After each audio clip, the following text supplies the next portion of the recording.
जय माता दी सभी को। कल से प्रारंभ हो रहे हैं आषाढ़ माह के गुप्त नवरात्रे। गुप्त नवरात्रों का उतना ही अधिक महत्व है जितना हम चैत्र के व शारदीय नवरात्रों का व्रत व त्योहार करते हैं। इन गुप्त नवरात्रों में भी माँ की आराधना करके हम अपने जीवन की अनेक समस्याओं का समाधान कर सकते हैं। माँ है वो तो जगत की माता है, बहुत दयालु है, हमारी अनेक समस्याओं का समाधान बिना कहे भी कर देती हैं। और यदि हम उनकी आराधना करें तो उनसे हम क्या नहीं प्राप्त कर सकते। यह जो माता के गुप्त नवरात्रे हैं इनमें गुप्त रूप से आराधना की जाती है, किसी तरह का दिखावा नहीं होता। और माँ के 10 महाविद्याओं की आराधना की जाती है। इसमें अगर आप व्रत नहीं करते हैं तो भी आप छोटी छोटी बातों का ध्यान रखें व विशेष कुछ छोटे छोटे उपाय कर भी आप इस गुप्त नवरात्रों का फ़ायदा उठा सकते हैं। जैसे यदि आप व्रत नहीं रख पा रहे हैं तो आपको सात्विक रहना ज़रूरी है। मांस मदिरा का आपको बिल्कुल प्रयोग नहीं करना है। साथ ही आप इन 9 दिनों में माँ की आराधना का एक समय निश्चित कर लीजिए। वैसे अगर रात्रि काल हो तो ये उत्तम रहेगा, क्योंकि माँ की आराधना रात्रि में ही की जाती है।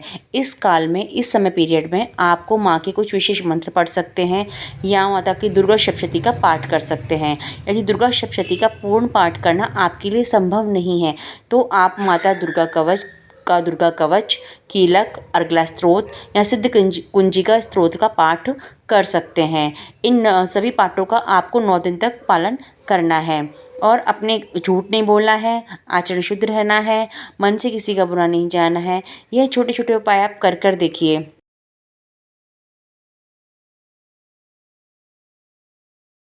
आपको लाभ अवश्य मिलेगा। साथ ही जिस प्रकार से हम माता की जोत जलाते हैं शारदीय नवरात्रों में, चैत्र नवरात्रों में, उसी प्रकार हमें माँ की जोत जलानी है। कलश की स्थापना भी हम कर सकते हैं। साथ ही हमें जौ को भी बीना है, यानी जो जिस तरह से आप मिट्टी में बोते हैं वह भी हमको अवश्य करना चाहिए, विशेष फलदायी होता है। यानी जिस प्रकार हम आराधना शारदीय व चैत्र नवरात्रों में माँ की करते हैं, वैसी ही आराधना हमें गुप्त रूप में नवरात्रों में भी माँ की करनी चाहिए। यह गुप्त नवरात्रे सभी मनोकामनाओं को पूर्ण करने वाले होते हैं।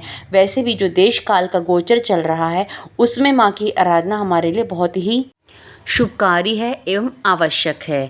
हम माँ के अनेक मंत्र हैं, किसी भी मंत्र का हम जाप कर सकते हैं, जैसे ओम ऐं ह्रीं क्लीं चामुंडाय विच्चे नमः। इस मंत्र का आप 108 बार जाप करिए, इस मंत्र का जाप करिए, या माँ दुर्गा दुर्गा दुर्गा इस मंत्र का जाप करिए, या माता लक्ष्मी के मंत्र या माता गायत्री का मंत्र भी आप जाप कर सकते हैं। कोई भी एक मंत्र आप ले लीजिए, उसका 108 बार जाप आपको 9 दिन तक 9 बार ही अवश्य करना है। आइए एक बार और जान लेते हैं इन गुप्त नवरात्रों में हम क्या क्या कर सकते हैं। यदि हम व्रत करते हैं तो बहुत अच्छा, अगर हम व्रत नहीं कर रहे हैं तो हमें सात्विक रहना है, मांस मदिरा का प्रयोग नहीं करना है, माँ की जोत जलानी है, माँ के हमें बीज बोने हैं और माँ को हमें श्रृंगार का सामान अर्पण जरूर करना है। 9 कन्याओं का पूजन जरूर करना है। यदि 9 कन्याएं नहीं भी मिल पा रही हैं तो जितनी कन्याएं आपको मिलें उनका पूजन यथा सामर्थ्य व शक्ति के अनुसार अवश्य करें।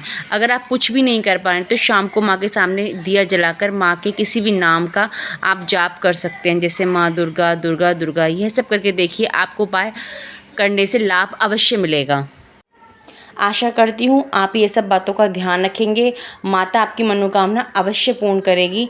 आप इन सब बातों का ध्यान करके और छोटे छोटे उपाय कर देखिए, आपको लाभ अवश्य होगा। जय माता दी।